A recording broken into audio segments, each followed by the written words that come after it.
just for stealing a piece of bread for his starving nephew. A man named Jean Valjean had to endure hard labor for 19 years. Initially, Jean was only sentenced to 5 years in prison for theft, but because of several unsuccessful escape attempts, his sentence was extended by another 14 years. After a long period that seemed endless, the day finally came for Jean to be released. However, the cruel Inspector Javert always sought to make things difficult. He ordered Jean to lift a giant flagpole out of the mud. For anyone else, this task would have seemed impossible, but because of his superhuman strength, Jean easily completed the task to everyone's amazement. At this moment, Javert announced that Jean's sentence was over, and at the same time, he gave Jean a travel permit and demanded he always carry it with him, which stated that Jean was a dangerous individual. This meant that he was still under surveillance and had to report his whereabouts monthly, or else he would be imprisoned. Jean was extremely indignant at these absurd decisions. For just a piece of bread, he had paid the price with 19 years of hard labor. Was that still not enough? However, Javert paid no attention to what Jean said. To him, if you commit a crime just once, you will carry a bad reputation for life. Although he did not resign himself to it, Jean was still forced to accept his fate. Now he was officially out of prison, but the road ahead was still full of thorns. No place would hire Jean because no one wanted to employ a dangerous individual. Even the innkeeper refused to rent him a room. Even when Jean just wanted to sleep in a wretched stable, he was driven away. In his moment of despair, Jean happened to meet a kind-hearted bishop named Misérable.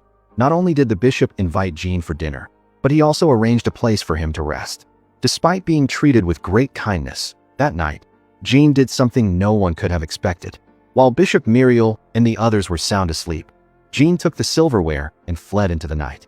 Unexpectedly, the next morning, he was caught by the police and escorted to the church. However, instead of accusing Jean, the bishop helped him escape punishment. Misérable told the police that he himself had gifted those items to Jean. Not only that, the bishop also gave him 2 precious candlesticks, saying that Jean had forgotten to take them in his haste to leave. The police were completely convinced, and thanks to that, Jean was released. After the police left, the bishop told Jean he could sell those items and hoped he would become an honest man. Moved by the bishop's kindness, Jean vowed that from now on he would change himself and let go of his sinful past. Without a moment's hesitation, he tore up the travel permit and officially became a different person. In the blink of an eye, 8 years had passed, and Jean had now become a man of status in society. To hide his identity, he had changed his name to Madeleine. Not only did he hold the position of mayor, but Jean was also the owner of a garment factory. In the factory, there was a very beautiful girl named Fantine.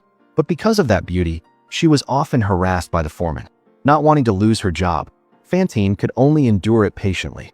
Meanwhile, the other female workers were jealous of Fantine's beauty and always tried to harm her. After learning that Fantine had an illegitimate daughter, the others constantly insulted her and threatened to report her to the foreman to get her fired. Just then, the argument was accidentally witnessed by Jean. Jean was about to intervene when an inspector arrived to see him. Jean was startled to realize it was none other than Javert. Unable to keep his guest waiting, Jean handed the matter over to the foreman to handle. After Jean left, the female workers told the foreman everything. Realizing Fantine was no longer chaste, the foreman showed great contempt and disdain for her. He fired Fantine outright without a second thought, despite her pleas. On the other side, Jean was afraid his identity would be exposed. But it seemed Javert did not recognize him at all. He just wanted to get acquainted with the mayor as he had just been transferred to work here. At that moment, a cry for help was suddenly heard from outside. Jean and Javert ran down and saw an overturned carriage. Without hesitation, Jean used all his strength to lift the log off the trapped man. But this very act inadvertently reminded Javert of the prisoner with extraordinary strength who could carry the flagpole alone. Immediately, Javert became suspicious of the mayor's identity, but with no evidence, he could do nothing. As for Fantine, after losing her job, her life became extremely miserable. To have money to care for her daughter, Fantine had to sell her hair and even sell her teeth to pay off debts. Finally, with no other choice, Fantine was forced to become a prostitute. One time, feeling unwell, Fantine refused a client. While resisting, she attacked the man, injuring him. Just then, Inspector Javert was patrolling nearby. The man immediately accused and charged Fantine with deliberately attacking him. Looking at the wound on the man's face, Javert thought the case was clear, and therefore Fantine must face punishment before the law. Just then, Jean appeared and recognized Fantine as a former worker from his factory. Jean approached to inquire and learned that she had been fired that day only because he had delegated the task to the foreman. Fantine was in this state now because she needed money for her daughter's treatment. Feeling guilty, Jean promised Fantine he would help her daughter. He then decided to take Fantine to the hospital, despite the judgmental stares of those around him. A few days later, Javert received a letter from headquarters, informing him that they had captured the fugitive named Jean Valjean. This greatly surprised Javert, as he had always believed the mayor was the real fugitive. That evening, Javert went to Jean to apologize. He felt extremely guilty for having misunderstood such a righteous man. Jean advised the inspector not to blame himself and said that he had performed his duties very well. After the inspector left, Jean's conscience was torn. If he remained silent, he would be free. However, he would have to live in torment for the rest of his life. But if he confessed everything, it would also mean the end of his life and career. After thinking for a long time, Jean still could not make a choice. Finally, he decided to rush into the courthouse and declare that he was the real fugitive. In the end, conscience triumphed over selfishness. Jean could not stand by and watch that innocent man die for him. Everyone was utterly astonished and could not believe that the noble mayor was a criminal. A little later, Jean went to the hospital to see Fantine. Due to living in terrible conditions for a long time, she had contracted tuberculosis. Although she was near death, Fantine could not stop thinking about her poor daughter. Sympathizing with her miserable fate, Jean promised that he would take care of Fantine's daughter and help her have a better life. Those promises somewhat soothed Fantine's suffering soul. Now, she no longer had to worry and passed away peacefully in Jean's arms. At this time, Inspector Javert had also arrived. Jean begged him for 3 days to arrange everything. However, Javert refused, thinking he was just making an excuse to escape. Unable to persuade the inspector, Jean jumped into the river to escape. At this time, Cosette was living with the innkeepers, the Thénardiers. These two took money from Fantine to care for the little girl, but treated Cosette like a servant. Meanwhile, their own daughter was treated like a princess. That night, Jean went to the Thénardiers to buy back Cosette. Jean also told them that Fantine had passed away, and from now on he would adopt Cosette as his daughter. Hearing this, the Thénardiers began to act. They said they treated Cosette like their own daughter and would be very sad if the little girl left. Their purpose was to increase the redemption price. Jean had long known that these two were no good, so he did not want to argue with them. He paid a large sum of money and quickly left with Cosette. The little girl's appearance seemed to bring a ray of hope into Jean's life. However, the road ahead for both of them was still very dark. At this time, Javert arrived at the inn, and the Thénardiers told him that Jean had left with Cosette. The inspector was furious and immediately sent men after them.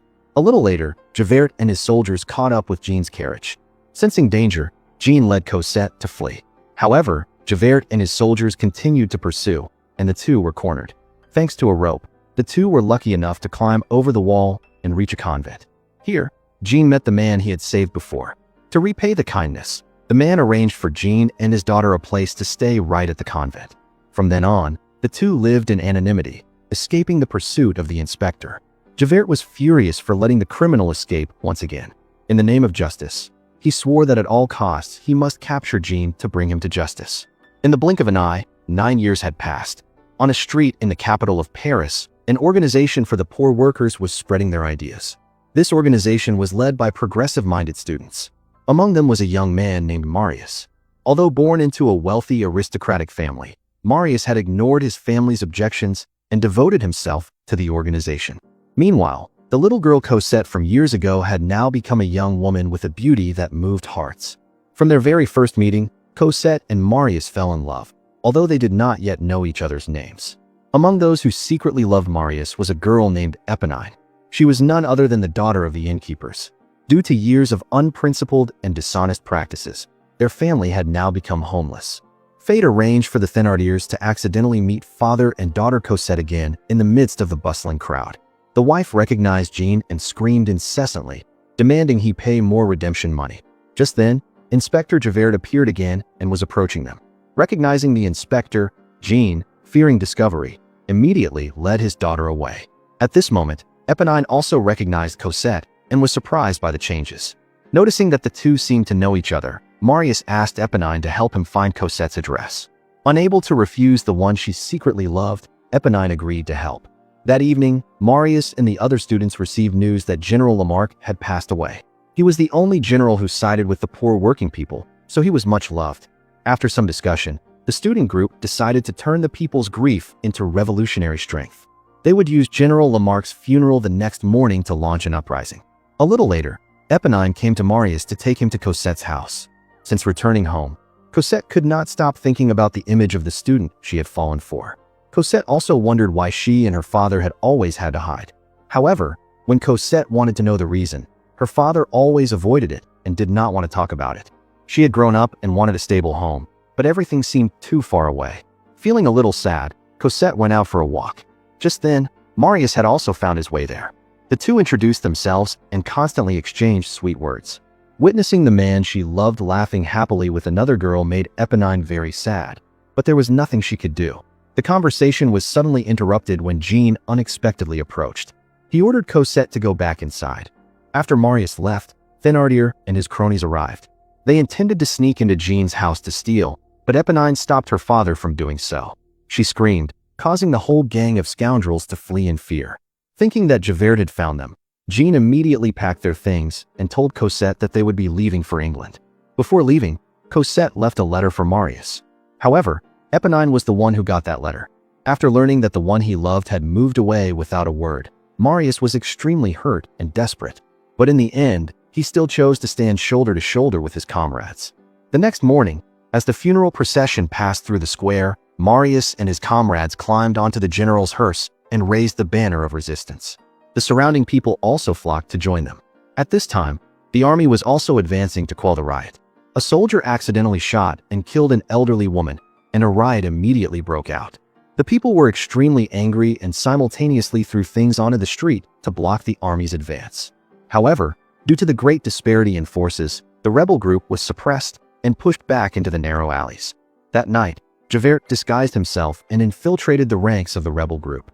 He intended to use false information to mislead them. However, a boy named Gavroche soon discovered the inspector's identity, and he was immediately captured. At this time, the army had also arrived and attacked fiercely. The rebels quickly fell into a dangerous situation. Knowing they could not fight back, Marius took out a barrel of gunpowder and threatened to detonate it. Seeing this, the army became frightened and retreated. While protecting Marius, Eponine was unfortunately shot in the chaos and seriously injured. As she was dying, she gave Cosette's letter to Marius.